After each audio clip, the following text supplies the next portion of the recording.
ہم خوب مساجد کے لیے کرتے رہے کام، یا رب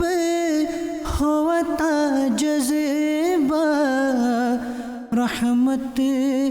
تیری ہے عام۔ پنجاب کے شہر ملتان کے علاقے حامد پور مرکھا میں دعوت اسلامی کے شعبے خدام المساجد والمدارس المدینہ کے تحت مسجد فیضان قرآن کا سنگ بنیاد رکھا گیا، جس میں مقامی عاشقان رسول، مختلف شعبہ زندگی سے وابستہ شخصیات اور شعبہ ذمہ دار اسلامی بھائیوں نے شرکت کی۔ معاون نگرانی مجلس شعبہ خدام المساجد والمدارس المدینہ نے اسلامی بھائیوں کو شعبے کا تعارف پیش کیا اور شعبے کے تحت بننے والے پروجیکٹس کے حوالے سے بھی بتایا۔ بعد میں معاون نگران نے دیگر اسلامی بھائیوں کے ہمراہ اینٹیں لگا کر سنگ بنیاد رکھا اور مدنی خبروں کو بتایا۔ اللہ پاک کی رحمت سے تقریباً 200